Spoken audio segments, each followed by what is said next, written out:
All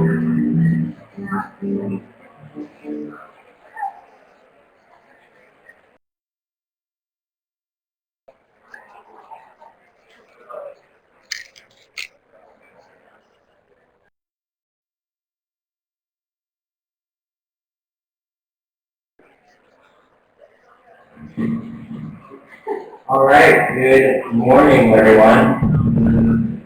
We're going to go ahead and get started. My name is Kyle Rausch, and I lead the Faculty Directed Programs Unit in the Study Abroad office. Um, Specifically, I work with our Cronkite journalism programs, our College of Liberal Arts and Sciences, Humanities, and Social Sciences programs, and our Bear Honors College program. Do I have any students represented today? Very cool. All right. So we are well aware it is a Saturday, and we're going against your time. Just this is our fourth one, so we are just excited as you to wrap this up.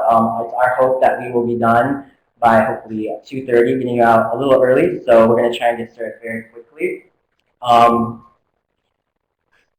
what are we here to talk about today? Here's the general agenda. We're going to start with some general logistics information, then move on to financial aid and payments, a little bit on academics, culture, and managing expectations, then we'll have some guests to talk about mental and sexual health issues while abroad, and we'll wrap everything up really quickly with some brief reentry and engagement notes. But first, just to get a sense of who is in the audience, who has never traveled abroad before at all? All right, quite a few of you. I always enjoy working with first-timers.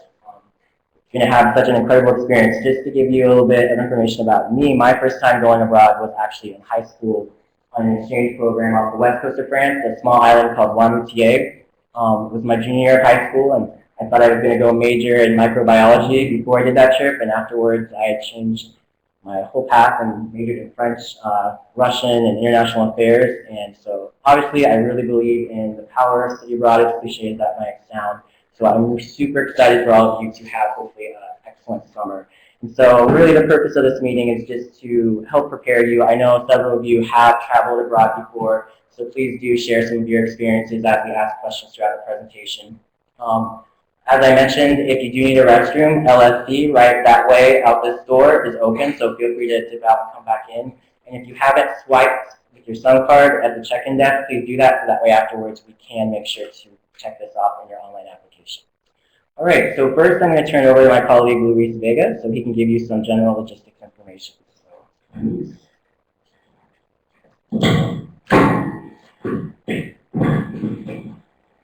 Sorry about the less than ideal mic setup.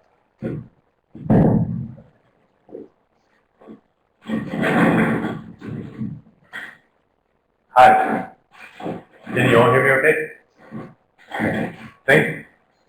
Thanks again for being here on a Saturday.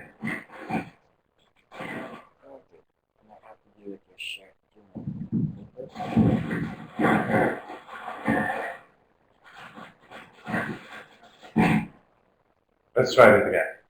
I'm Luis Vega. I work with the language programs at the School of International Letters and Cultures.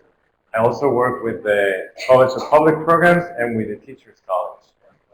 I'm originally from Costa Rica, so my experience abroad was actually in the U.S. I studied at Georgetown University in Washington, D.C. for a year. That's when I met people from all over the world, and that's what made me change my major and work in higher education. So we're very, very excited that you're here today. I'm going to talk about a few short but important topics. And first of all, I want to start by asking, who here does not have a passport yet? You all have a passport. Wow, you guys rock. That's awesome. Just make sure your passport does not expire for 6 months after the day you're planning to come back to the States. In other words, if you're planning to come back on June 20th, please make sure that your passport does not expire before December 20th of this year, so 6 months. If you do need to renew your passport or get a new one, it is currently taking 4 to 6 weeks to get it. But again, you all have it, so I'm very proud of you for taking that first step. Immigration and visa requirements is a topic that we get a lot in our office. We have a lot of questions about it. Do I need a visa to study abroad? For the vast majority of you, you don't need a visa because even though you're going to study in a different country, you're still going to be taking ASU classes with ASU professors or professors hired by ASU. So most of you do not need a visa to study abroad. Some of you may need a visa if you're doing an internship or if you're going to a country like Brazil where they require US citizens to have a visa to enter the country. But again, the majority of you don't need it. If you needed it, by now you should have known, you would have known by the study abroad office or by your professor. Do we have anybody here that is not a US citizen? Okay, we got quite a few. In your cases, I recommend that you contact the consulate for the country or countries that you're going to be visiting, just to make sure you don't need a tourist visa or any type of visa to enter that country. And again, the visa process might take a while, so please do this sooner rather than later.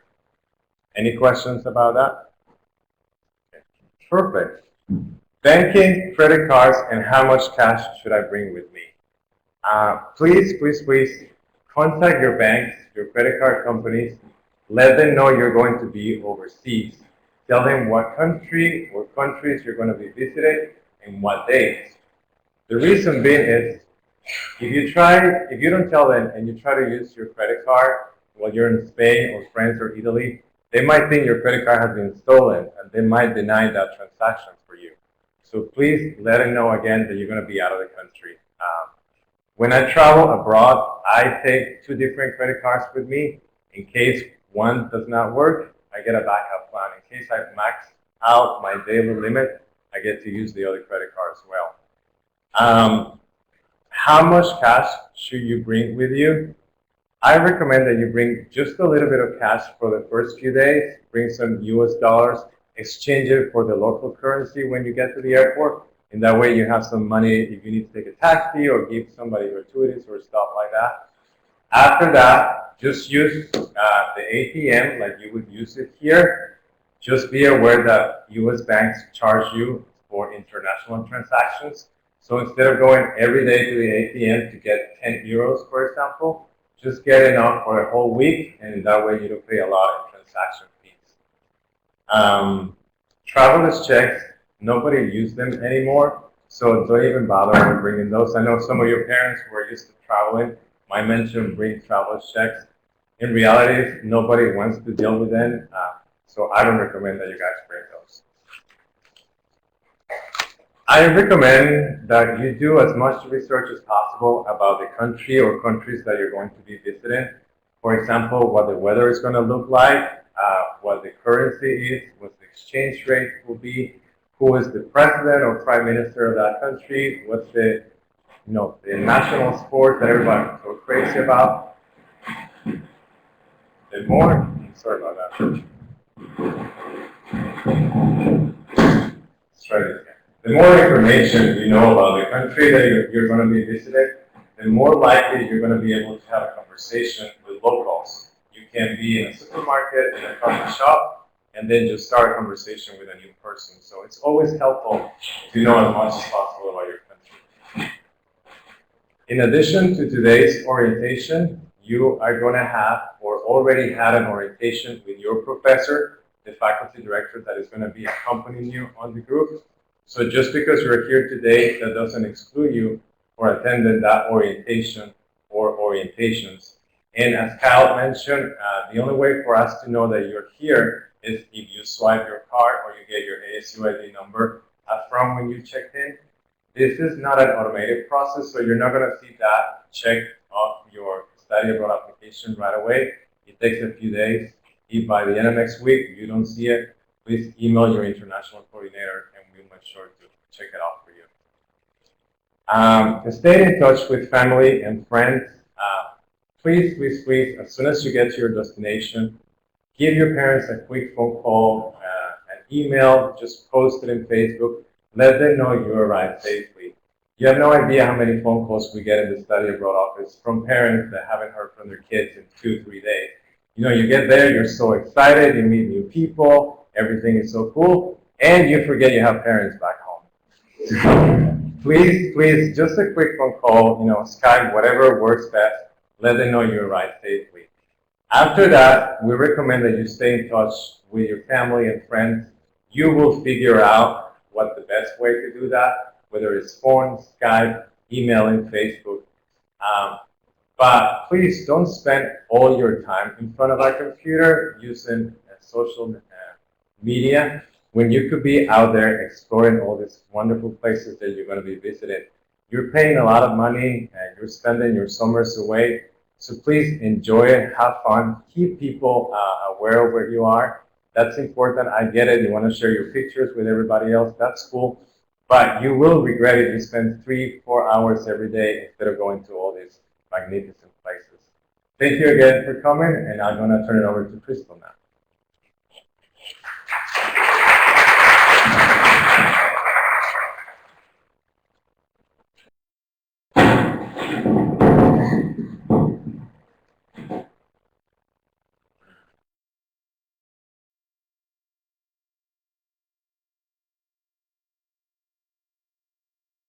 Hi everybody, welcome to today's orientation. My name is Crystal Osgood and I am the International Coordinator for WP Carey School of Business, School of Nutrition and Health Promotion, School of Hearing and Speech Sciences, the Hoover Institute for the Design and Arts, and the New College of Liberal Arts and Sciences. Is there anybody here from those schools today? Yay! Welcome to all of you. My first study abroad experience was my sophomore year in high school. I spent a year in Nagasaki, Japan, and then loved it so much I went back for another year during college. So I spent a couple of years there. Finally, the last year of my study abroad experience, I thank you all. I came to the United States from Australia and have been here ever since. So obviously haven't paid my time here too much. I want to talk to you today about academics and financial aid. So if you do have any questions, be sure to let me know as we go through the program or at the end. Please be happy and welcome to come up and talk to me about those points. Starting with academics, I want to be sure that you are all registered in the correct classes. You can be sure of this by checking your program webpage. There you will find listed the courses for which you should be enrolled in. The other point, though, to be certain on is this a 6-credit program or 3-credit program, perhaps a 9-credit program? Are you registered in enough credits for that program, okay? Because if it's a 6-credit program, then technically you didn't complete the course, right? So do be sure to check that out with your registration or perhaps your faculty director to be sure that you have completed all the way through on your registration. Okay, we want to be sure that everyone has the right expectation of what class will be like when they study abroad. So even though we're sure you understand that culture is going to be different outside, you're interacting with people from another culture, you know that they're not necessarily going to be the same as you culturally. However, classrooms can be the same, right? Classrooms, you might find that in some cultures, questions are not welcomed, group work is not encouraged, and individual space is very much the way in which classes are taught. It could be the complete opposite. It could be massive group work. It might be a hall like this. Okay, so we do want you to just be aware of that and appreciate that those classroom differences may take place in the countries that you are going to. Other things you want you to be aware of is, though oftentimes at ASU, the time that you're spent in the lab, the time that you spend in the classroom is considered class time and does go towards your credits. The same may happen when you study abroad program. However, museum time, arts programs, like spend time drawing, looking at architecture, for example, those are all pieces of class time. And so we want to be sure that even though you think you're at a museum and that's a tourist activity, if that is a part of your program, then you are held to the code of conduct of ASU at that time. Okay? So you do need to be aware of what you're doing at that time as you would in any other type of classroom. Okay? Okay, and on that note, your grade does count towards your GPA, it does count towards your graduation, okay? So we want you to have fun, we want you to have the best time of your life, but we also want you to be very aware of what is program time and what is free time, okay? So we don't want you to come back with a failing grade because you're just having too much fun. We want you to separate those two pieces and do both equally, but be sure that you're still getting that A. Please discuss with your faculty director what texts are required, what materials are required, For my Herbert students, I know that for some of them they need to take pencils and drawing sketch pads, okay? So if you are required to take materials with you, please check in with your faculty director and take those along with you. I know for WP Carey students going to Frog that they do need a textbook, okay? So we want to make sure we have those. In some cases, you might be able to share that cost with other students. But to make sure you have that with you, because once you get there, it's going to be very hard to find. All right, May 25th is the due date for all program fees, regardless of whether you're starting in summer 1 or summer 2. May 25th is the date for that. This payment is a standard payment of tuition like any other at ASU. Therefore, if you do not pay this tuition, you may receive certain penalties like a hold on your account, which might prevent you from enrolling in fall, and so on. So don't consider this a different type of payment that can be put off until later, okay? So consider it just like any other tuition charge. If you are from a college that may have a college fee in addition to tuition, okay, that is not included in a study abroad program fee. So if you have a $25 per semester or $200 per semester college fee, you will see that listed on your ASU account separately, and you will need to pay that separately. All right. We do hope that you have all, if necessary or if needed, spoken with a financial aid counselor by this time. If not, we suggest that you speak with one of them at any of the 4 listed locations on any of the 4 campuses that ASU currently has.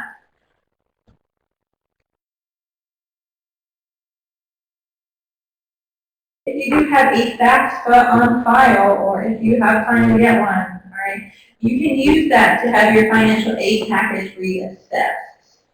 Okay, so at any time that your situation may change, we do encourage you to speak with a financial aid officer because what might be represented on your FAFSA that you filed last year or whenever you made last file could very well be different from what is listed or what is your current financial situation.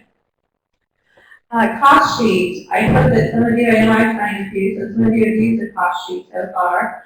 Those can be found on your program webpage by clicking on the cost sheet, and next to it will say summer. If you click on summer, you will find that cost sheet. It will give you a cost breakdown of your program fee.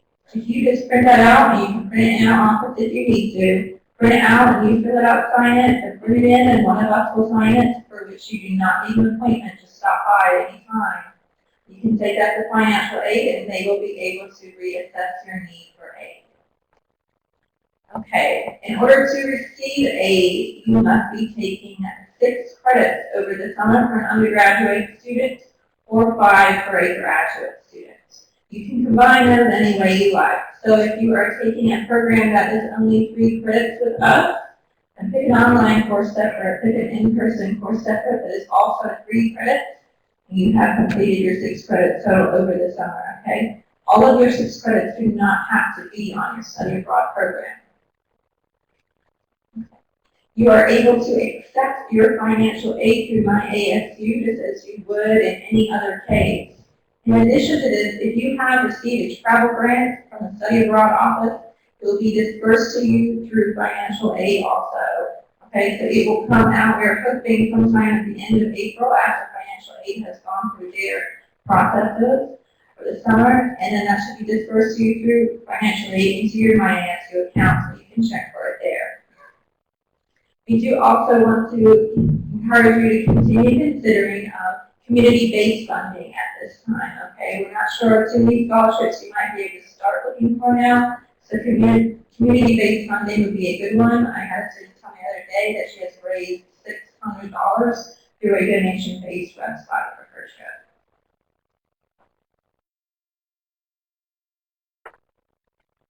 Okay, so this is a piece of information we want to share. If you have received some type of scholarship or some type of aid, and it doesn't cover your entire balance, then we do still need for you to pay the balance of your program fee by May 25th. So as it's really obviously difficult example would suggest, if your program fee is $5,000 and you somehow receive $3,000 in aid or scholarships, you would still need to pay the remaining $2,000 balance by May 25th. okay? The other thing we want to make you aware of or bring to your attention is that for tracking purposes and historical purposes, ASU will place a tuition charge on your account for the courses for which you are registered. The study abroad office will credit those tuition charges, okay? So you're not going to pay tuition in the program fee, you're only paying the program fee, and from that funding, credit will go towards your tuition charge. The university just likes to see a history of how they've charged tuition and who has paid tuition for which courses, all right? Thank you. So moving on to Kyle now, and he will be discussing culture.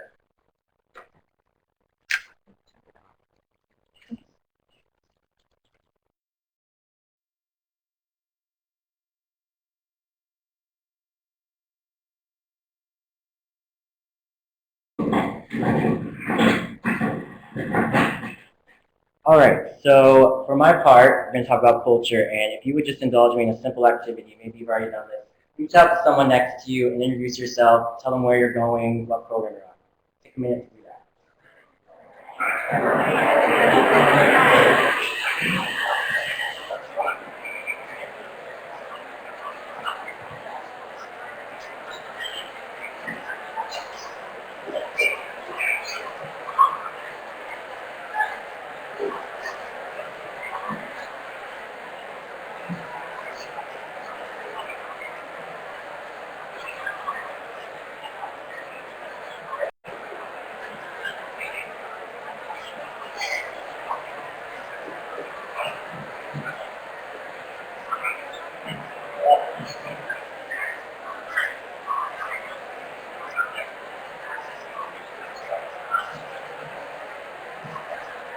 All right, so we bring it back.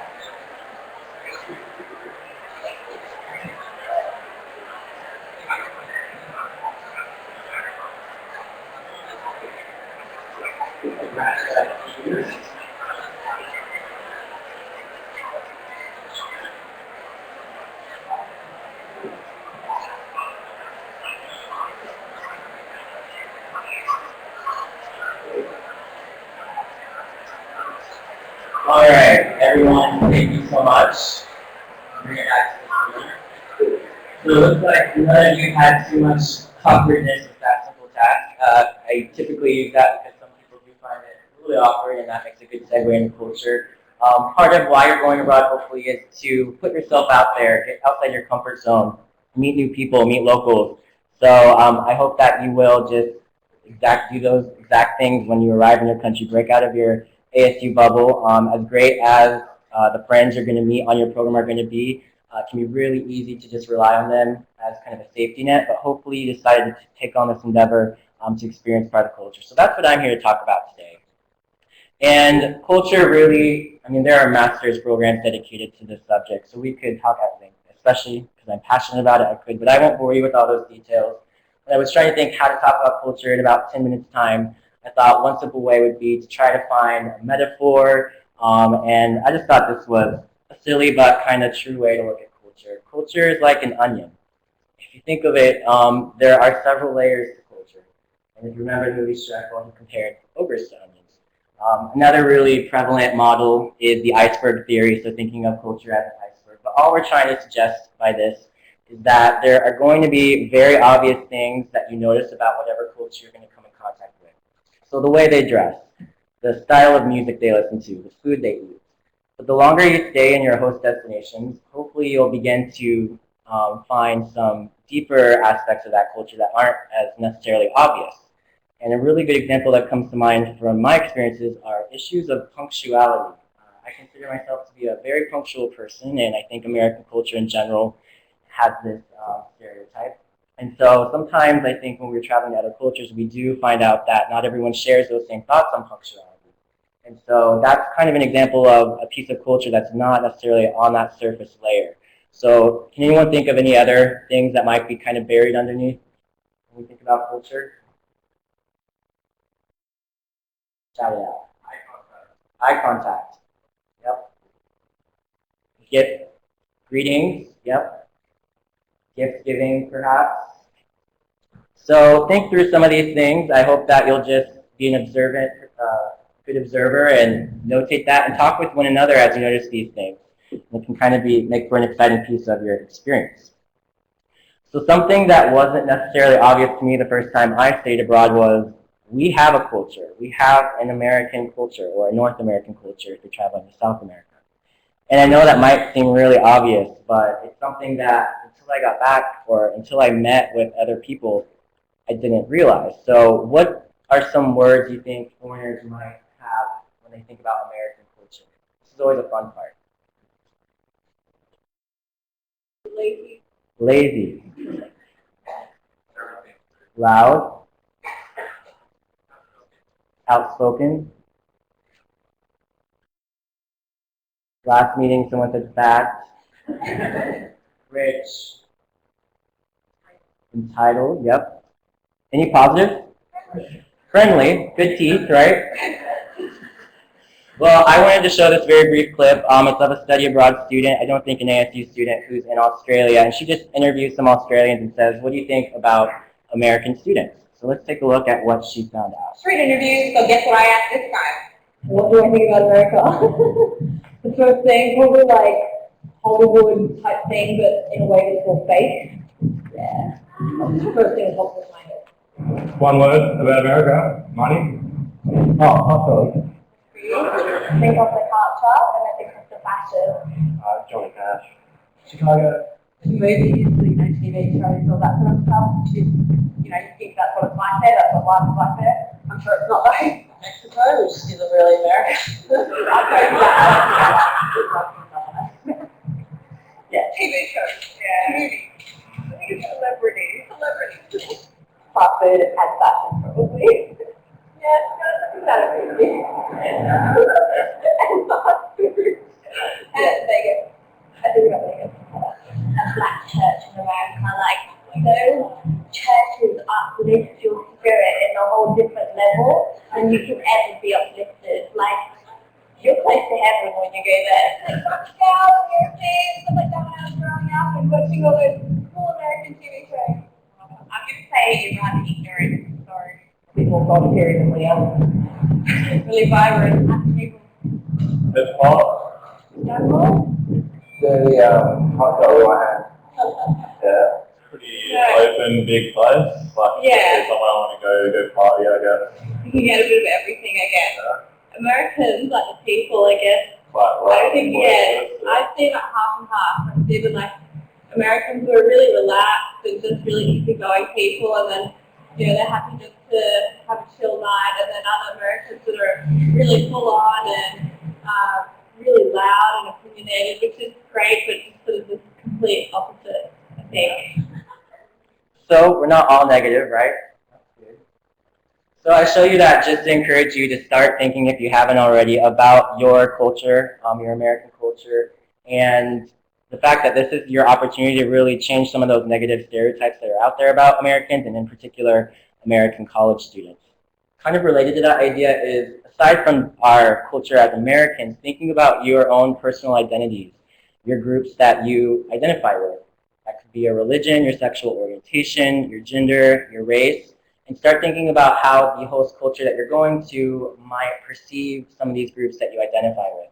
And I don't mean to suggest that you need to change at all the way you act, but it certainly will help you acclimate and hopefully not have as great of culture shock moments if you've taken some time to think about your identities and how those might be perceived while you're abroad.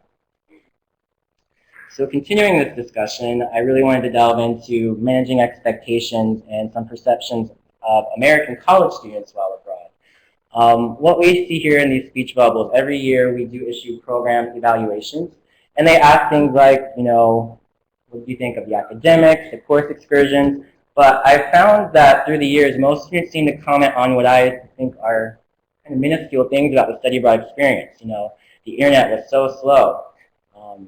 My host mom wouldn't let me take long showers, or they wouldn't cater to my diet. And I don't mean to suggest that these aren't important. I mean, if they're important to you, okay, that's your prerogative. But part of the study abroad experience is, like Louis said, to break away from your technology. And I can already tell you right now, if you're going to London, for instance, and you're staying in some 17th century flats in the center of London, you're going to have slow Wi-Fi because of those concrete walls. So just prepare yourself for these sorts of things. You can really help manage your expectations now so that way you're not disappointed when you get there. One of my favorite quotes is, "It's not better or worse, it's just different." So I hope that you'll try and embrace that ideology as you get to where you're going. So this is one of my favorite videos.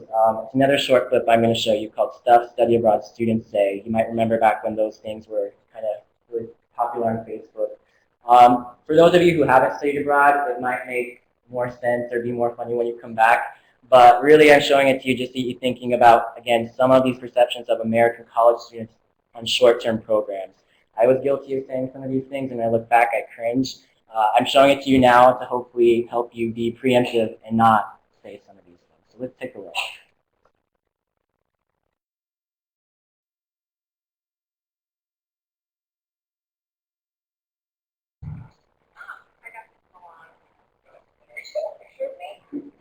Here's the culture.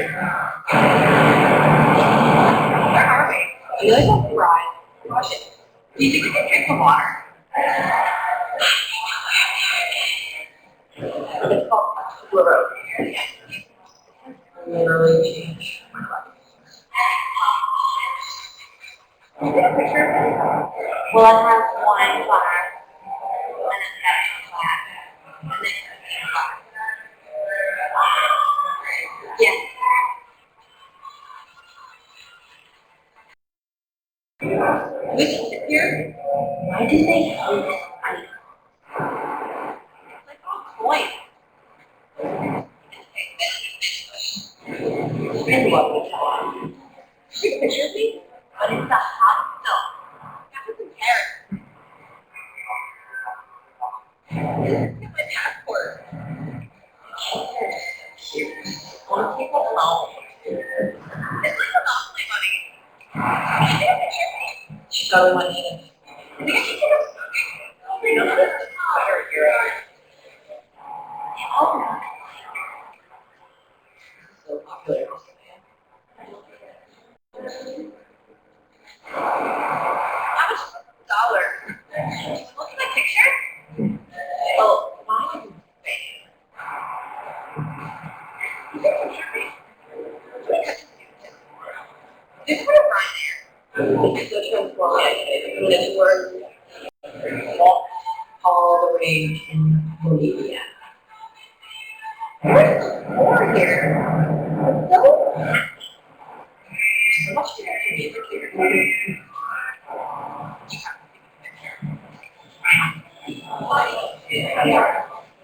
Go to Copacabana.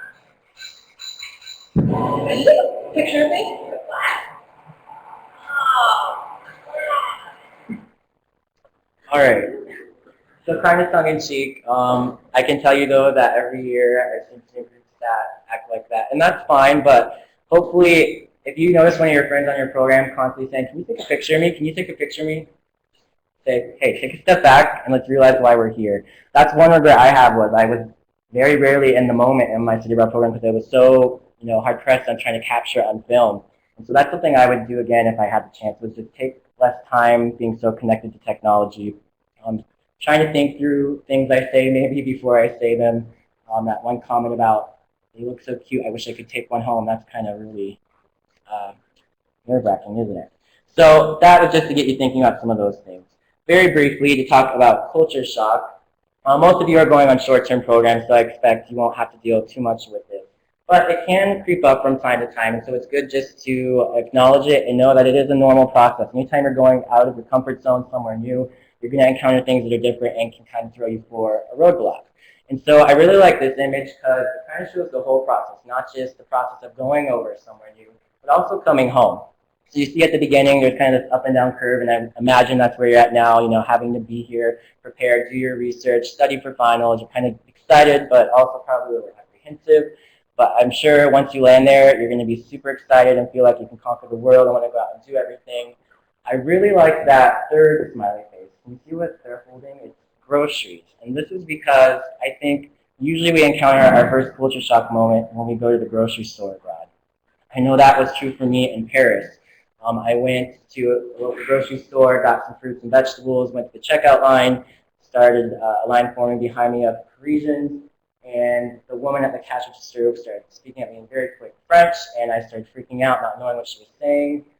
The line behind me started getting angrier, angry Parisians, and so I had a really great moment of culture shock and didn't realize I had to weigh the fruits and vegetables first, print a label out, then go to the cash register. So she was trying to explain to me the process and totally was going over my head. So grocery stores are a really great place to kind of just look around and see what the locals are doing and prepare yourself for some culture shock. But you can't see, you see that kind of sad face down there. If you notice that you're typically someone who likes to go out and do things and you're just really struggling with the differences, or maybe you see everyone else going out and you haven't found your group, so to say, the issue becomes when that feeling starts to linger. And so everyone has their own strategy on how they deal with this. Certainly, I hope you'll talk to your faculty director because that's what they're there for. They've traveled before. They're used to students dealing with these sorts of things. Rely on one another. For me, my strategy was making a list of everything that I wanted to accomplish during my program because I knew it was so short, and just getting out there and tackling it and re-identifying what my purpose for studying abroad was.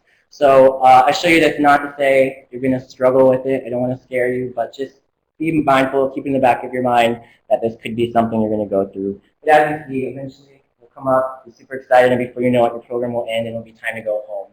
And I can guarantee you that you'll experience some bout of reverse culture shock, especially like in the video, if you're constantly going around your friends saying, when I was in Spain, when I was in France, and they didn't travel abroad, they're really going to not like that so much. So hopefully you guys will stay in touch with one another once you're back and you can share all those photos and stories. All right, to wrap up my section, the ugly American, this has been written about a lot. And when I was doing research for this part of the presentation, I came across a fabulous BuzzFeed article that had all sorts of these maps. They asked American college students to fill out a blank map of Europe. And there are some much more colorful ones on there that you should definitely look up. But this one was kind of funny. Is anyone going where top blonde people live? No? What about out east where people wear fur coats? One that really threw me because I studied in France. Do people not really know that that's France? That just boggles my mind. So why do I show you this? One comment that I frequently get from my students when they come back is they knew so much more about me and American culture than I knew about them and their current events and their history. Well, you can confront that right now by doing your own research. Now is really the time that you can be logging on the internet and finding out what form of government is in place for each of the countries that you're going to. What are some current events? A little bit about their history. These are things that the locals that you hopefully will come in contact with are just going to know. And they're going to know about what's going on here in the States. So if you don't know what's going on here at home, that could look really embarrassing if they're trying to start a conversation with you and you don't know current events. So I tell you that just to encourage you to start doing a little research. Some examples of questions you might want to research are, what's the formal way of greeting someone? Again, for me in France, first time I went to and I had learned this in school, but just go shake someone's hand and they greeted me with a kiss, the bees on the cheek. It was a little awkward. So if I had reminded myself of that before I went, that would have been great. What is appropriate dress for men and women? I used to lead student groups to Paris, and I'm from Florida, where they dress, pretty similarly here because of the hot climate. And my female students would always just come to me after a few days in Paris with concerns that the Parisian men were catcalling them all the time. And they hadn't necessarily connected the dots. It could be related to what they're wearing. It's just not. The Parisian women don't show a lot of skin. They don't wear bright colors. It's a lot of blacks, whites, and grays. So just take a step back and look around and see what the locals are doing, and that will help you. Talk to your faculty director about what is appropriate attire for where you're going. Again, as we said, take breaks from technology, research what type of government the host country has, but in the middle, this is the most important one for faculty-directed programs. I love them. I love short-term programs. I've studied on them. It is super easy to stay in your comfort zone and just hang out with your friends. Do that, you're going to make awesome friends, but please, please challenge yourself to meet a couple of locals because that's going to be some of the best memories that you'll carry away from your experience. So with that, I'm going to turn it over to Mandy to talk about health and safety.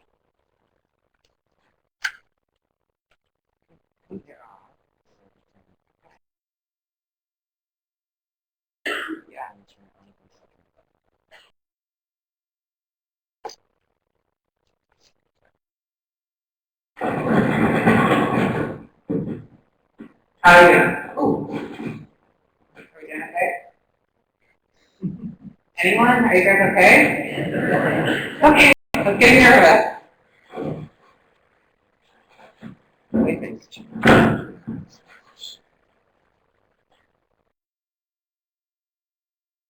not going to move anymore. All right, so health and safety. Who's excited? Yeah? Good.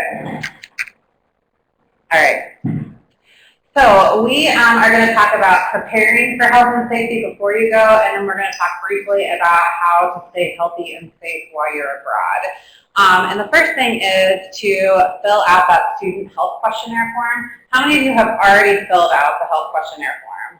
You guys are awesome. Thank you so much. The rest of you I know are totally jealous of these people who are awesome, and the first thing you're going to do when you go home is to fill it out, right?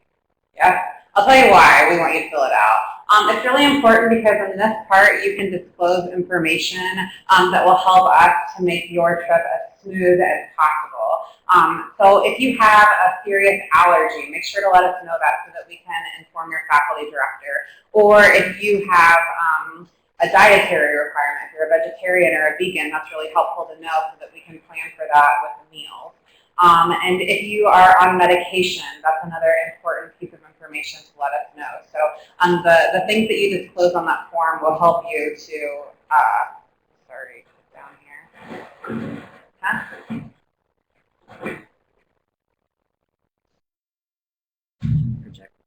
Yeah, I can talk loud. Can you guys hear me okay if I just talk? Oh, fantastic. That was so stressful. Okay, so health questionnaire, you should do that, right? That will really help us to make your program and your experience as smooth as possible. The next thing is the ASU travel clinic. How many of you are going on a program where we're requiring you to visit the travel clinic? Yeah, several of you. That's awesome. How many of you have already been to the travel clinic? Was it okay? Did you learn something useful, valuable? I got some thumbs up even. Thank you for that. That was great.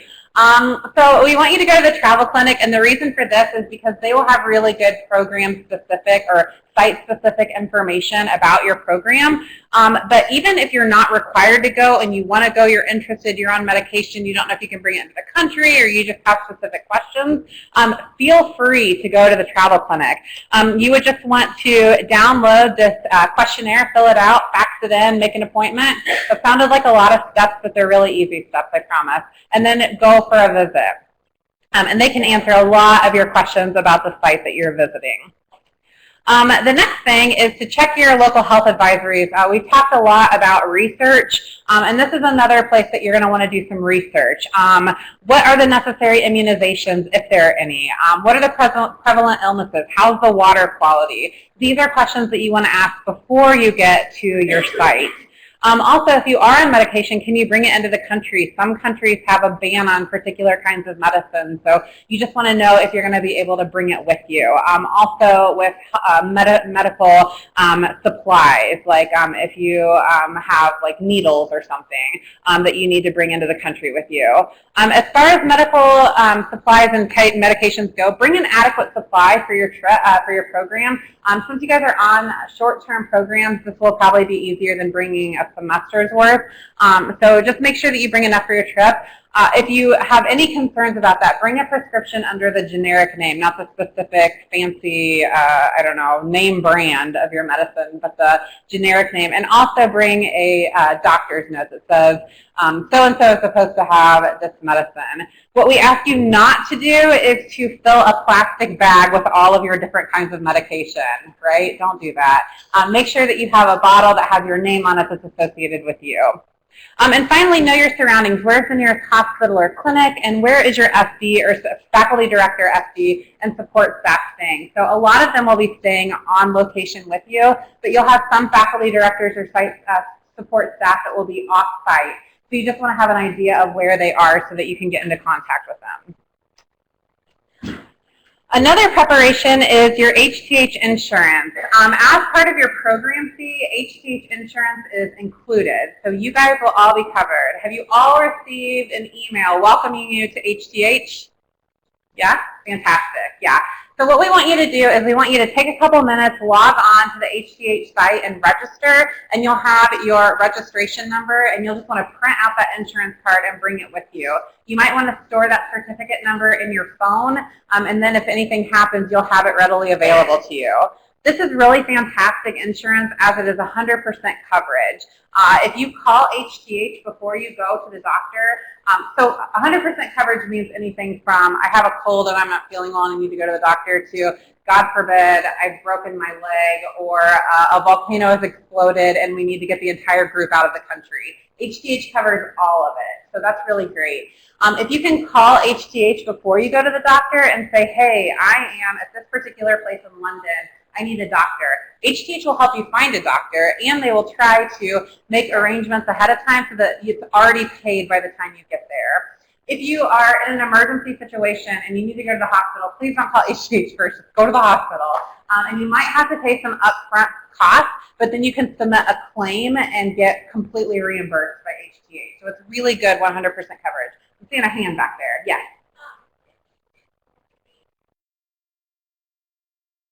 That's a great question, yes. So the HTH covers you during the dates of your program.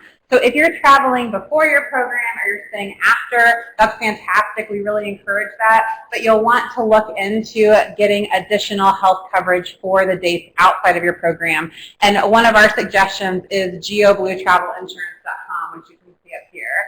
That's a good place to go for additional health insurance. You should have already gotten that email, so register and print your card. And then as far as personal property go, if you're going to take a super fancy camera or your laptop or something else that's really valuable, HTH doesn't cover property. So you're going to want to talk to your insurance, whether that's State Farm or Allstate or whoever it is, to see if you can get some personal property insurance while you're abroad. Are there any other questions about HTH? That was a really good question. No? Clear as mud? Good. Okay. So next, as far as safety goes, we want you to think about a couple of things, take a couple of precautions that will make your time abroad much smoother. First of all, make copies of everything important, of your passport, of your visa if you need one, of your credit and debit cards, of your insurance card, and leave one of those copies at home with a loved one, with a parent, with a family member. Take another copy with you and keep it in your luggage somewhere separate from your actual passport and your actual credit cards. That way, if something gets lost or stolen, you have a copy to look at. Also, when you call your credit card, when it gets lost, where's that phone number? On the back of the card. And what happens when your credit card gets lost? Oh gosh, no one knows? Is that? Yeah, you lose the number. Thank you. Yeah, I think some of you said it. Yeah, so you want to have a copy so that you can find that number on the back of your card. Also, you have all these smartphones. They're brilliant things that work wonders. So put your faculty director's phone number in it. Put your staff support's number in it. Put the study abroad office. That's an important one. Your hotel or your hostel or your homestay phone number. Your health insurance HTH number. Make sure all of those numbers are stored in your phone so that you can get to them easily. And know the local equivalent of 911. When I went abroad, I didn't know that that 911 wasn't universal. So make sure that you guys do know that before you go. And if you haven't been to a site-specific orientation already, ask your faculty member. Put them on the spot. If they don't know, then y'all can find out together, right? So just make sure that you know what that number is. The next thing, as far as research goes, is maybe my favorite website in all the world to say, travel.state.gov. Does that have a good ring to it? Try it. Travel.state.gov. Oh my gosh, you guys just got a rush, didn't you? Not even joking. I love it. It's totally memorable, and it's got great information. Here you can get comprehensive information on where you're going. You can enroll in the Smart Traveler Enrollment Program, which will help in case something happens. The Department of State can get a hold of you. If a volcano explodes. We were in Europe when that volcano in Iceland exploded a few years ago. Do you remember that? And there were train strikes in Paris, and our students couldn't get back from Spain, and we were all over Europe trying to get back to the Netherlands. It was madness. So enrolling in the STEP program will help the Department of State give you your next steps and help you know what to do. Also, it will help you know with travel advisories and warnings.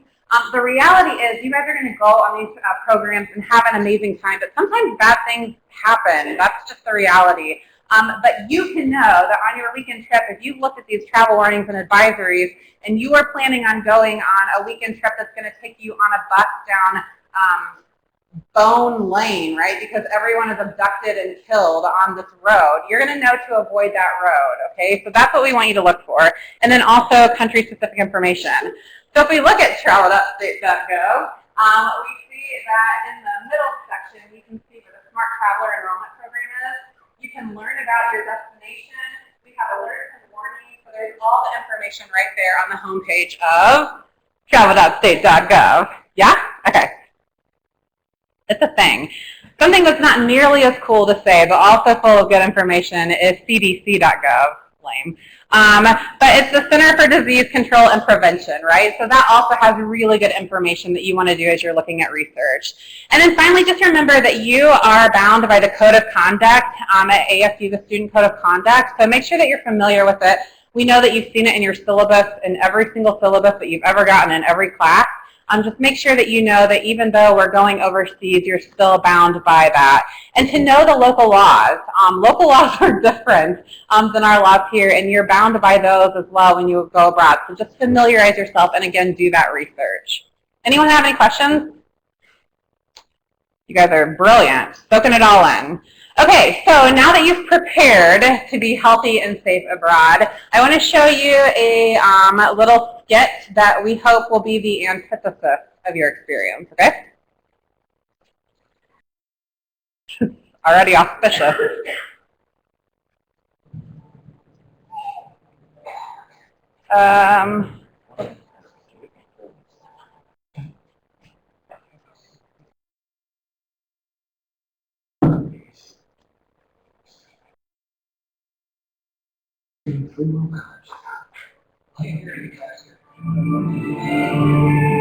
This is just an advertisement. Yeah, no. Yeah.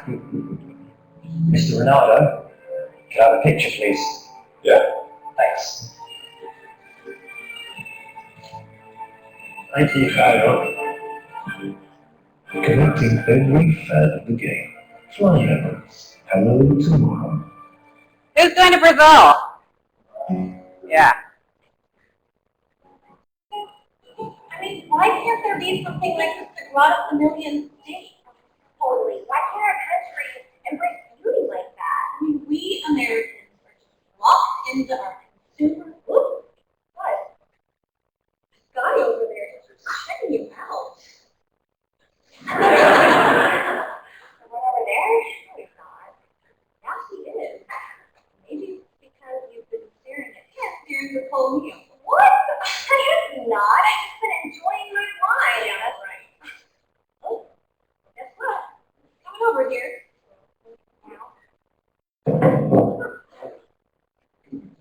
Hi. America.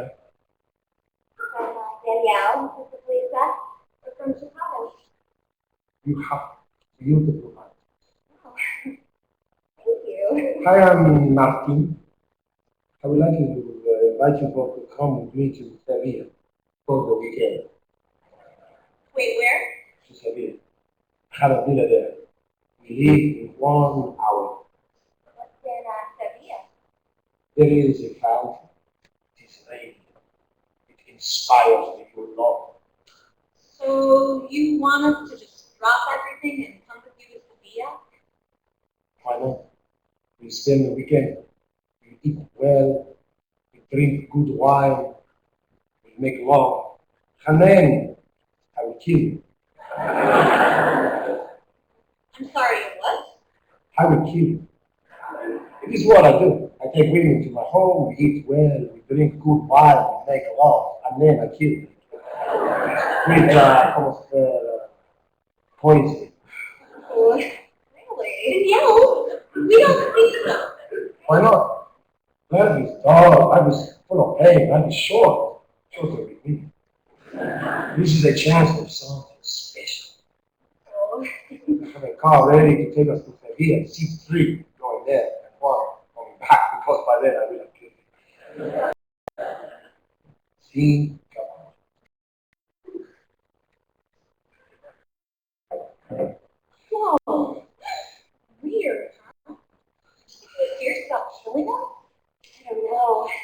maybe. What? You're not actually thinking about that. Oh, come on, why not? We aren't there. What are you talking about? You just said he would kill us. Exactly, he's cute. And this is Europe. It's a different culture. Don't be so close-minded. Come on, look at him.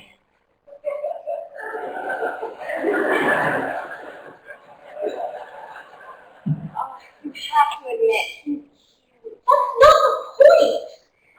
Yeah, I don't know. Why can't we take chances? There's something so interesting about him. It's like he's charming, but maybe he has a dark side.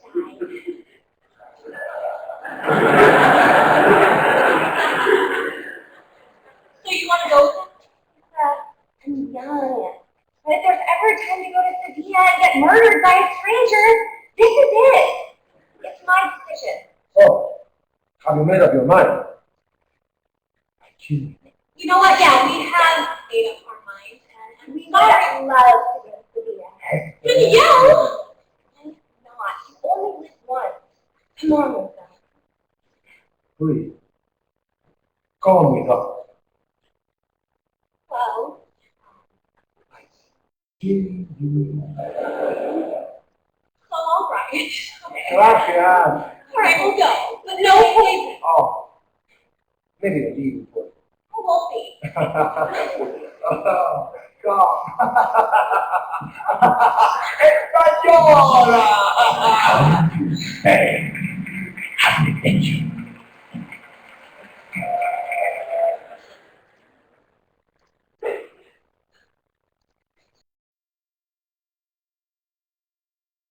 Okay, so obviously this is not what we want for you, right? So how can we be healthy and safe abroad? First of all, just be aware of your surroundings. Keep your passport, your credit cards, your debit cards safe.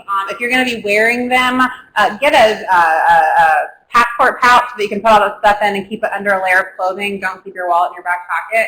Also, just make sure that you're alert in crowded and touristy areas. Pickpockets are really good at their jobs, okay? And we don't want you to be the victim of a pickpocket.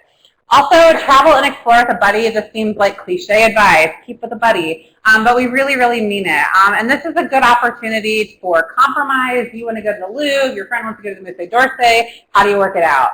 Also, it helps you to learn the interests of others. I know that a lot of students have asked me, can we go jogging? Can we go running in the places that we are? Absolutely. But find a person that likes to run and take them with you so that you can go together. Also, watch the locals and follow their lead. Try to fit in. I know this was a big deal when I was traveling in Europe. I never knew how each subway system worked, right? Do you push a button? Do you wait for the doors to open? Do you have to pull them open? Do you have to dance a jig in order for them to open? No one ever knows, right? Whatever. So watch the locals and watch what they're doing so that you can fit in and follow their lead. And then finally, just use common sense. Don't do in a foreign country what you wouldn't do here. If a stranger came up to you and proposed taking you to the Grand Canyon for a weekend of fine dining, and then proposed to kill you at the end of it, you probably would not go with him or her, right? So don't do that in a foreign country. Probably wouldn't. That's a definite wouldn't. Definite wouldn't. As far as drugs and alcohol go, be responsible and know your faculty director's expectations. Make sure that you understand exactly what they expect of you, what program time is, what off program time is, and just be careful and responsible. We want you to come back safe, and we want you to have an amazing, memorable experience abroad. And then as far as water safety goes, especially if you're not familiar with the water, be really careful of currents. Swim only where there are markers or with other people. Again, if there aren't markers, follow the lead of other people. And don't consume alcohol before or during your swims. And then if you're going to travel on the weekends, just let your FD know what your travel plans are. And then that way, if you're not in class on Monday morning, your faculty director can check in with you and take the appropriate steps if you are, for instance, stranded in Spain because the French are on their blasted train strikes, right?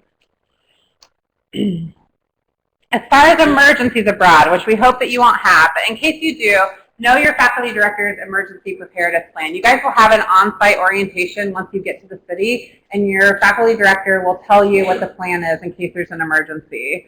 Call the local equivalent of 911, which you will soon be figuring out if you haven't already. Contact your faculty director if you're not with him or her. Contact the nearest U.S. embassy or consulate if you need to, and call HTH if that's necessary, and then call the study abroad office. During our working hours, we have the number that you can always call with 965-5965, but we also have a 24-hour emergency hotline while you're abroad, and this will connect you directly with campus police.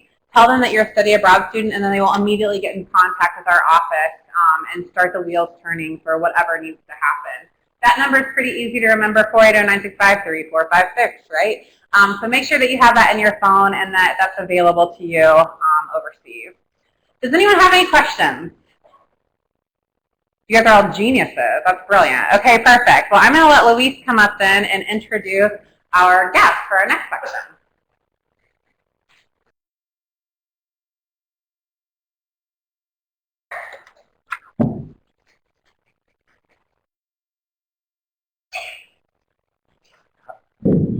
Hi, how's everybody doing?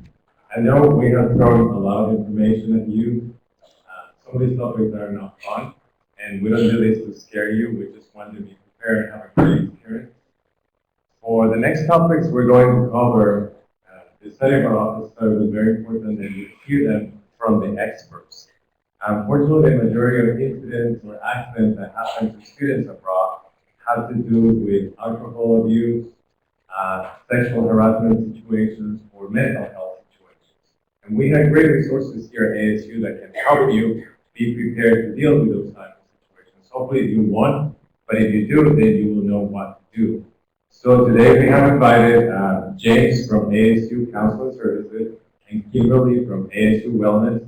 We're going to talk about these topics again to make you aware of what's available to you before you leave and when you're gone. Please feel free to use their resources, their knowledge, their expertise. Ask questions as they go along with the presentation. If you don't feel comfortable asking questions in front of the group, they're going to stay for a few minutes after the presentation. So please feel to come and talk to them about that as well. I think I'll just talk out loud. Hi, everybody. My name is Jamie Bloodworth. I'm Associate Director of Counseling Services here at ASU. First of all, I just want to congratulate you on making this choice and studying abroad. It's a fantastic opportunity, and all of you are going to have a great time. There are rare occasions, though, when folks are out of the country on one of these programs where a mental health emergency may arise. So what I'm here to do is to help educate you about how to recognize those emergencies and how to help each other before something turns into a really difficult emergency kind of a situation. So one of the things that we know that has been kind of verified to us by polls we've done of ASU students over the course of the last few years is that most ASU students at some point in the course of a semester will feel overwhelmed, and overwhelmed to the degree that it might affect their academics. A lower percentage of those might feel so overwhelmed that they're unable to function or to get out of bed, or maybe even need to take a medical withdrawal from school. And those are students who generally, they're here. They have all of their friends here. They have a really good support network here, and yet they still might struggle. They might even have family here for local students. So students who are studying abroad don't have those same kind of support systems. And so they need to really look out for each other and help each other get the help that you might need before it gets to a crisis state. So I'm going to talk about the ways to recognize that and then what to do about them if you notice a friend or if you yourself are experiencing those kind of symptoms. So we look for kind of common indicators of distress across a variety of different areas: academic, physical, interpersonal, and there's some other risk factors. Now, not any one of these by themselves that's up on this board here indicates somebody that's in an emergency. What we look for is like clusters of these. If somebody has 2 or 3 or 4 across different areas, or most important, if you notice a change. So let's say you are a really great student, and all of a sudden you get to the country you're in, and you get that dip. You saw that curve that Kyle showed you. You might show up and be a little down and start to pull out of it. But if you're a person who's not pulling out of that kind of that initial difficult transition, and it's kind of staying that way, you find yourself maybe missing some classes or not being able to concentrate on school. You may be moving into a place of distress. Or let's say you have somebody that's on your trip that you're friends with, and you know that they generally take really good care of their physical appearance. And all of a sudden they're showing up unshowered, smelling badly, or just not washing their clothes, those kinds of things. One day could mean that they just had a really intense night out, right, and they didn't get a chance to take care of themselves. But if you're looking at this over the course of 3, 4, 5 days or longer, the likelihood of something being wrong is increased. And of course, coming to class bleary-eyed and hungover, smelling of alcohol, when you're on some sort of an official part of your trip is also another indicator. These are probably the things you're going to notice the most, though, with your friends. If you have a friend that every time you say hi, they break into tears, then that's, you're not going to worry about somebody who's tearful. But most people will be able to notice unusual feelings. So let's say you have a friend and they get bad news. Let's say their partner, their boyfriend, girlfriend breaks up with them while you're studying overseas. And you know there's something going on, you ask them this, and they start to get tearful, and they say, my boyfriend, girlfriend broke up with me. That's not unusual tearfulness. I don't think anybody in here would think that would be unusual for somebody to be sad about that. But let's say you say, hey, how's it going? Let's go to the Eiffel Tower tonight. And they start to cry. That's pretty unusual and might be indicative of there's something going wrong. One of the most common ones we see is somebody who's usually very outgoing, and they just kind of withdraw. They pull into themselves. They're not engaging in the kind of social activities. That's different from somebody who's shy, who kind of shows up and it takes a while for them to come out of their shell. We're talking more about somebody who is generally outgoing, and now all of a sudden kind of disappeared into their room. So again, people might feel that way temporarily and do these kinds of things. But if you see that happening over a longer period of time, it may be worth thinking about, is this person struggling more than they're letting on? Is this person needing help, but they're not asking for it? Now, of course, these indicators, you just need one of these to be concerned. Somebody wants to hurt themselves or hurt other people, and they're making those kinds of statements, or you get a sense that they might do that. And of course, this should cause concern. The one that most people don't notice is the bottom one, which is kind of somebody who really cares about things, and all of a sudden they just don't care anymore. They're kind of apathetic. They're not wanting to do anything. They don't care about their grades. They don't care if you're concerned about them. They just kind of stop caring. These are more kind of concerning indicators. So if you start seeing a lot of these together, these and the ones I showed you before, what do you do? It can be really difficult. I think it's not necessarily an obvious thing how to deal with these issues and concerns. We typically don't meet each other on the street, and when you say, how you doing, and somebody says, well, I'm about ready to have a panic attack, or I'm having a major depressive episode this week. We typically don't have those kinds of conversations with each other. But that might be what's going on with somebody who's isolated overseas and doesn't have their usual support system. So there are things that we can do, and there are things you should know before you do something. The first thing you know is most people who are struggling want help.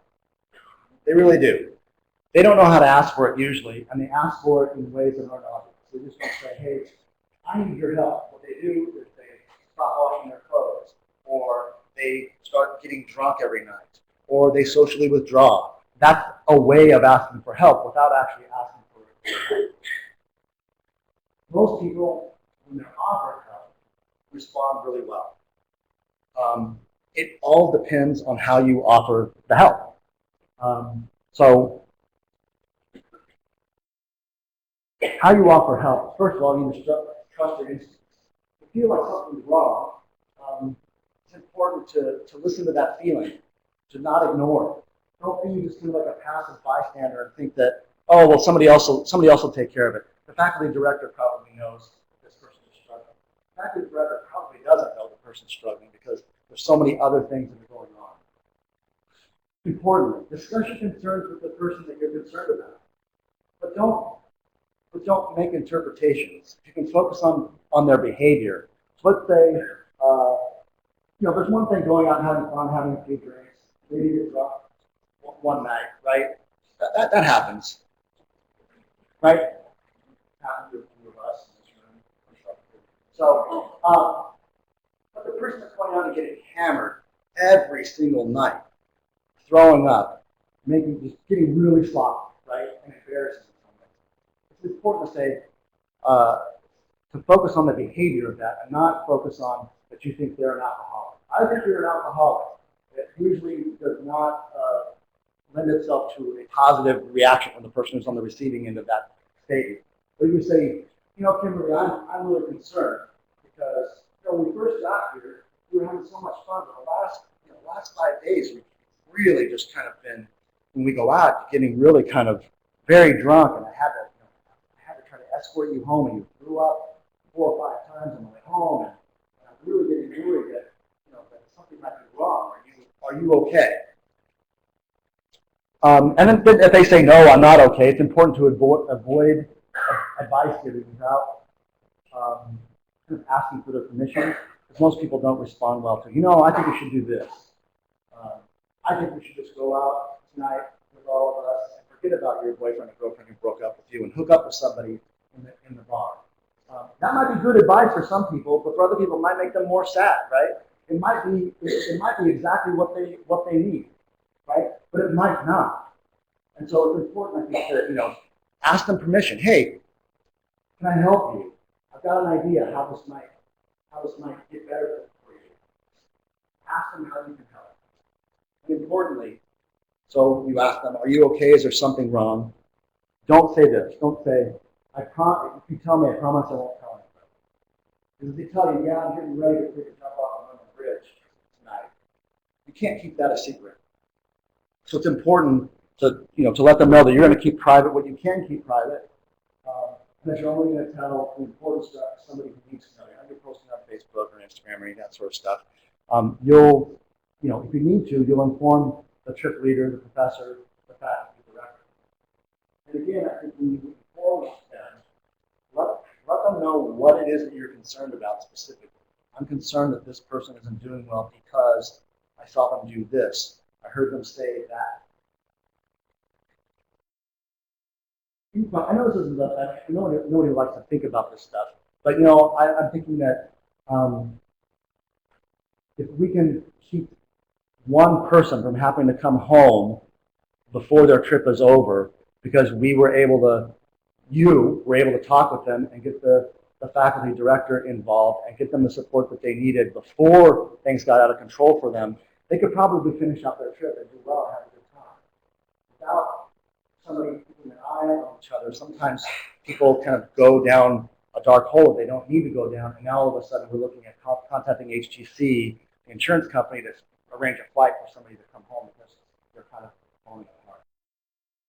Last thing I want to say is if you are somebody who has a pre-existing condition, whether that's a medical condition or a mental health condition, and you're seeing maybe a therapist or a psychiatrist or your family physician, I hope that you will go to them and talk with them about the trip that you're about to go on and the program that you're in and what it's going to entail. And get that person's advice. Let them help you figure out ways to be healthy while you're there. Just because you might have some sort of pre-existing condition does not mean that you shouldn't go on a trip. You absolutely should. But there are ways to do it in a very smart and healthy way. And I think that if you're able to do that, your trip is just going to be all the better for it. So I really appreciate you listening to me. I'm available up here afterwards if you have questions. If you are concerned about something that you might be going through and you don't have a provider that's providing you with mental health services, ASU Counseling Services is available to provide you with advice and recommendations about how to stay healthy on your trip. So talk to me. I can get you connected with them. That's pretty much all I need to say. Kimberly's going to come up and talk with you next about more fun stuff than what I'm talking about. So thank you. Hi everyone. I'm also not going to use a mic. Can everyone hear me okay? Yeah? Perfect. Okay, so I'm going to be talking about a couple topics that are, again, a little bit sensitive, but can be a little bit more fun if you do a little bit safer. So have you seen this before? Couple people? Okay, so I always show this to students because this is the standard drink size of alcohol. So there's 3 different ones, 12 ounces of beer, 5 ounces of wine, and 1 ounce of liquor. And we show it in a red cup like this so you can see that, you know, if you're at a party or something like that, if you're having a glass of wine in a red solo cup and it fills to the top and you're like, I just have 1 drink, you really just have like 3, right? So we want you to pay attention to those sorts of things. We want you to pay attention to your blood alcohol content, your tolerance level, how much alcohol you're putting in your body. That's really important. We want you to be safe. Now, when you're abroad, you might not necessarily see these red solo cups, so this might not be relevant for you. But really pay attention to how much alcohol in what you're drinking. So here in the United States, if you're drinking a light beer, domestic beer, it has about 4% alcohol. Now, when you're in a foreign country, that might not be the same. It may be 8%, it may be 10%. So if you've just had 1 beer, that doesn't mean that that's the same as having a beer here. So really look at what you're drinking. Some alcohols may be lower, some may be higher. I really encourage you to stay away from things that are illegal in the U.S. I know it might seem really, really cool to try absinthe while you're abroad. It's not, and I promise you won't see a green fairy. So pay attention to those sorts of things. You're probably just going to get really sick. So we want you to familiarize yourself with the laws of the country you are in. So when I studied abroad in Spain, I heard that Spain was like a Spanish Vegas, and you could like drink wherever you want. Not true. I learned my lesson with that. When my friends and I were drinking adult juice boxes by the aqueduct, and the police came and talked to us about that. And trust me, I'm an American. I didn't know isn't an excuse. So you really want to familiarize yourself with the country, with the laws of the country, like they've already said here. We want you to uphold the ASU Code of Conduct at all times, not just because it's important to be following the rules, but also because you're ambassadors not only to the U.S., but to Arizona State University. And we don't want you to give our friends down south a reason to be like, oh, look at those classy ASU students taking pictures of them drinking in the street or something like that, you know. We want to represent ASU in the best possible way. So that means that be careful what you post on social media. Don't put pictures of you drinking on Facebook or Instagram. At the last study abroad session I did, I told a story about a friend of mine who was going for a job, and it was a really big job. She was a finalist in this, and when she got to her interview, the people who were interviewing her had a picture of her on her study abroad trip wearing an ASU shirt. It was a job she was applying for at ASU. Wearing an ASU shirt, and she was like flashing the pitchfork with a bottle of wine in front of the Eiffel Tower. And they showed that to her and said, explain this, okay? So be careful how you're portraying yourself. What happens in Mexico or Spain or Fiji or wherever you're going, it doesn't necessarily mean that it stays there. I know that's another phrase. So pay attention to cultural norms that surround alcohol consumption. So a lot of times it's completely acceptable to have a glass of wine with lunch, and maybe that's what your host family is doing, or people that you've met in the country. But that doesn't mean it's acceptable to like get wasted at lunch. It can be seen as it can be seen as a sign of disrespect. And so you really want to, again, like they were saying, is pay attention to what other people in the area are doing. You don't want to be that person that you're like passed out at lunch and then you're not able to go back to class because you had indulged a little bit too much. We want you to pay attention when you're with people who may be drinking, and we want you to watch out for signs of alcohol poisoning. So here's some signs of alcohol poisoning. People can't communicate, they have cool, clammy skin, they're passed out, they might be vomiting, slow breathing, irregular heartbeat. Who's seen someone like this before? Yeah? Okay, so what happened? Does anyone want to tell me what happened? What? You kind of opened your mouth a little bit. No, you didn't. That's okay, sorry, I'm really bad at calling people out. Does anyone want to share with me a story that someone was under the influence of alcohol poisoning? No? Okay, so I'll share one.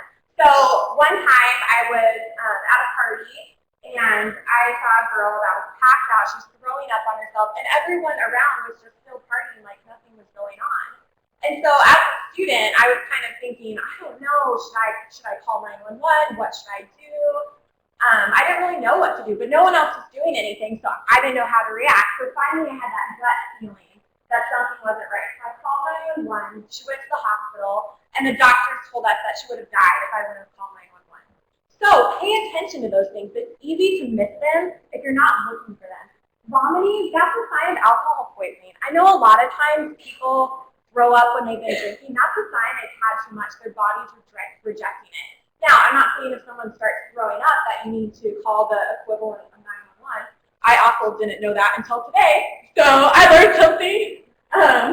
But yeah, so make sure that you're giving people the help that they need. Don't let someone drink if they're experiencing some of these symptoms, or if they're always pushing it to the level. You want to be that friend that steps up.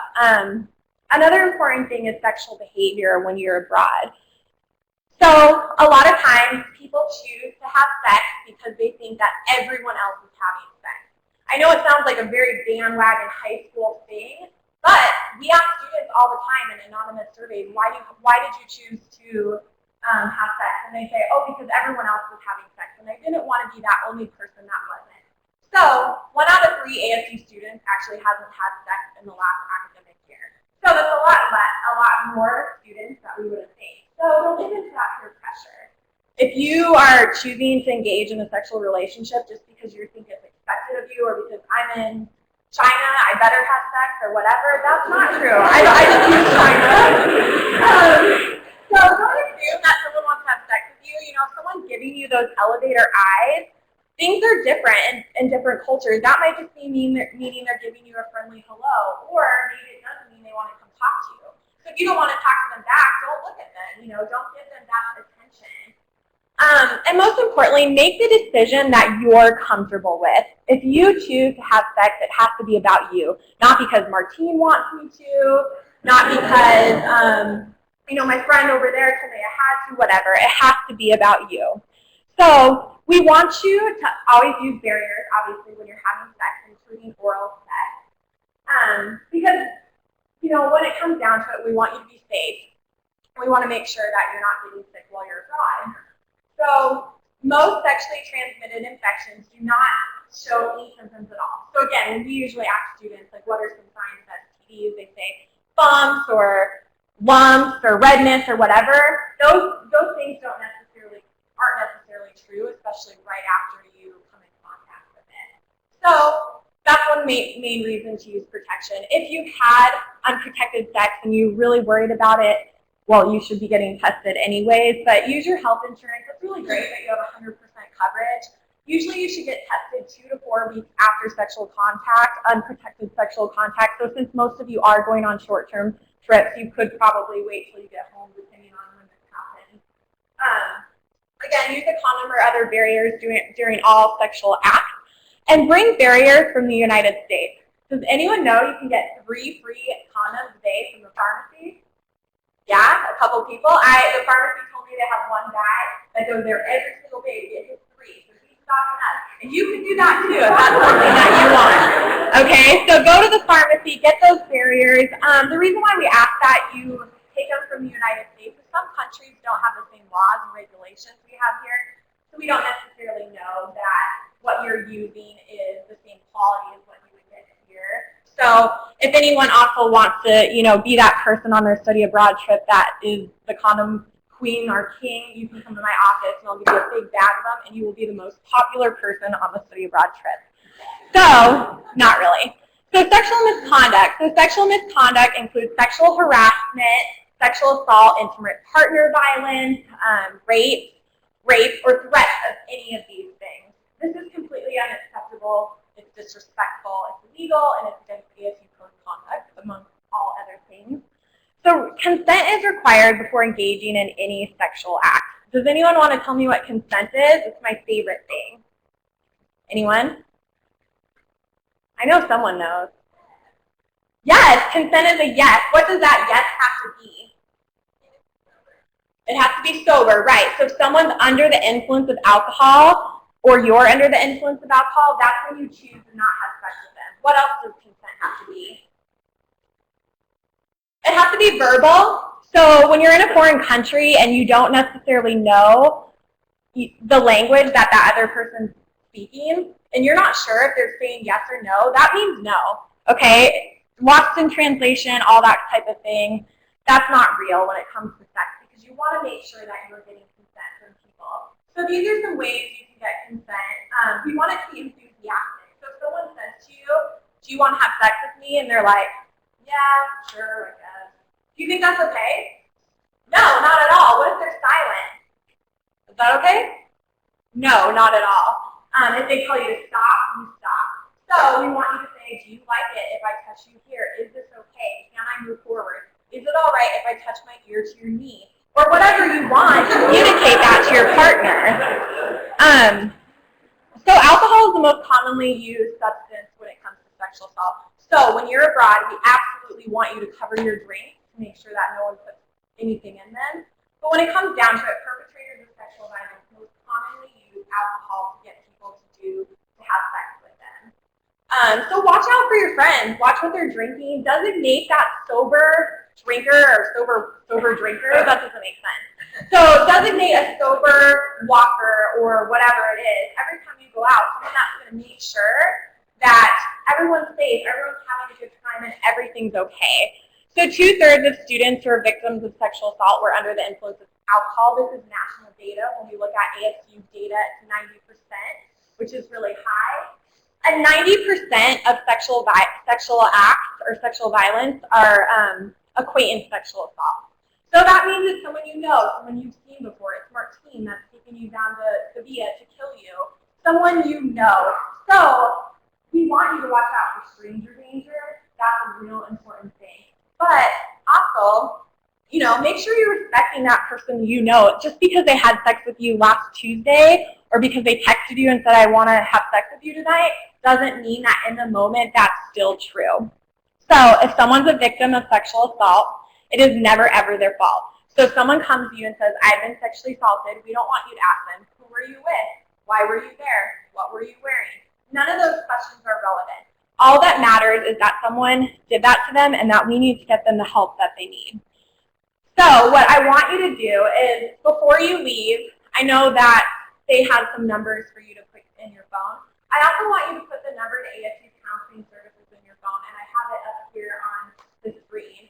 You might not think you know that now, but if something like this happens, you're going to want to be able to access resources and have someone help you figure out what to do, what to navigate, how to navigate this situation.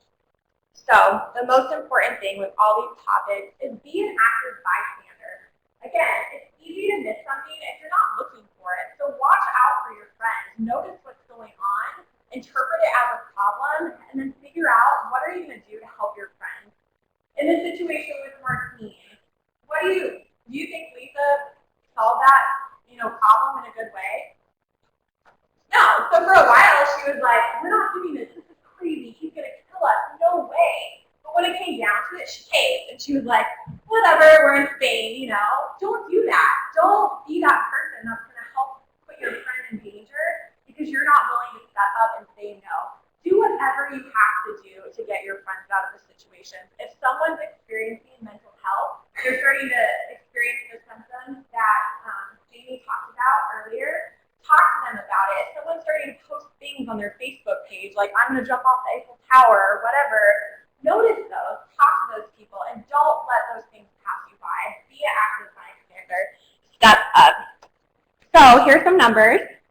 Again, put that counseling number in your phone. Is that the one you want or the impact? Okay.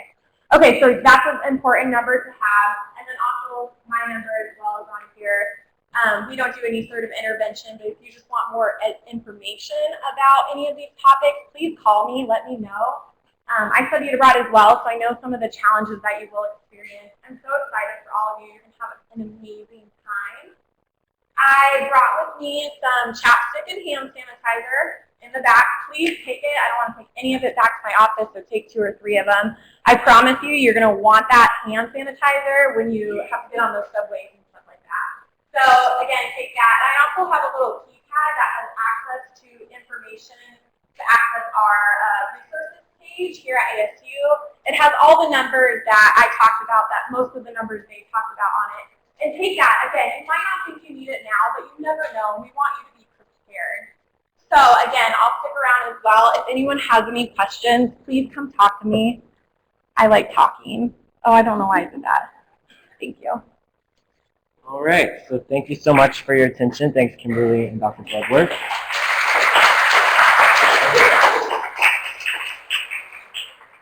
All right, so we're going to wrap up, I promise. Thank you so much for staying with us this long. I know we had to talk about some weighty subjects just now. It's not our favorite thing to talk about, but it's really important because every summer things happen. So if you leave with one piece of information after those talks, is just look out for one another, be there as resources, and do speak up if you notice something. So to wrap us up, I wanted to share some ways to help you be engaged Sun Devils and get the most out of your experience. And there are several ways you can do that. We do a photo contest annually, and so details will be on our website soon, but basically we ask that after your programs this summer, submit some photos to us. In September, you'll be able to apply online just as you applied to your program, and there will be different categories for that. This is actually a picture of last year's grad prize winner. We will have reentry events in the fall. We usually do a welcome back kind of pizza party event. It's an opportunity for you to share stories, meet other people, meet our exchange students who will be coming over. And then we do a career event as well with ASU Career Services, where we talk to you about how to list your study abroad experience on your resume and how to talk about it in interviews. Only 1.4% of American college students study abroad, so you guys have taken an incredible step to help set yourself apart. So come to that event and learn about how you can market your study abroad experience. New this last summer, we started a video contest, and this one actually does come with a cash reward. It's a $250 award, and again, details will be on our website, but you'll just be able to email the video to us or bring it to our office on a jump drive. And hopefully you received the message this past week about our Study Abroad Office blog. It's brand new, and we're looking for some great writers. And blogging can be a really good way to hold on to a piece of your experience afterwards, so I hope you'll consider applying for that. This video is our video contest winner from last summer. It didn't work last time, so let's see if we have success. We'll end on this note. I had no idea what I was getting myself into. It was a last-minute decision, literally, applying the day of the deadline. That decision greatly changed my knowledge of the world. I couldn't spend my summer back home, but I decided to stray from comfort and experience something new.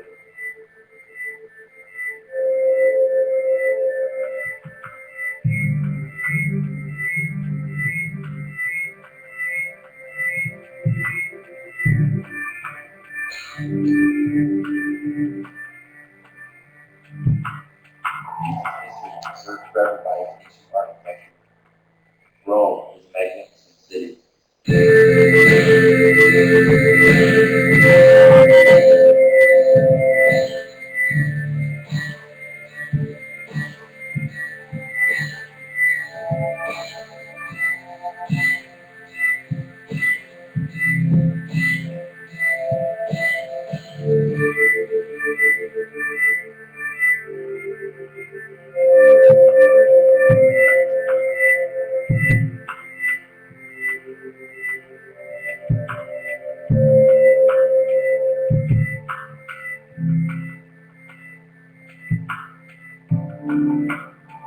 I met students from all over, and after a month, it felt like we had been friends for years. Every day was a new adventure.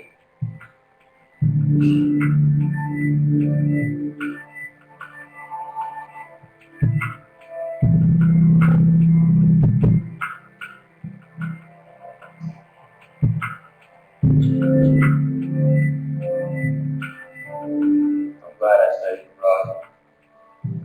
It taught me things about the world, our culture, and even about myself.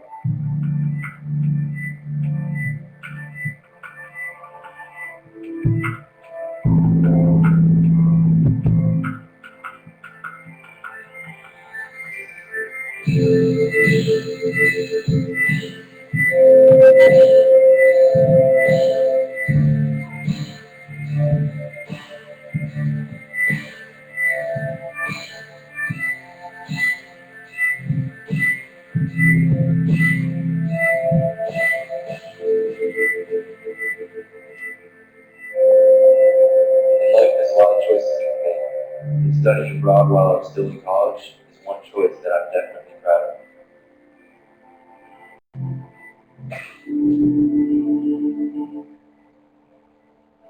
All right, so who's going to Italy?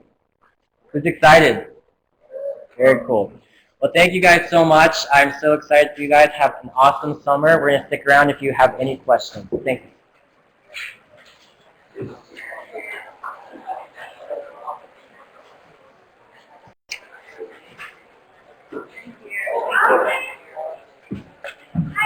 So I was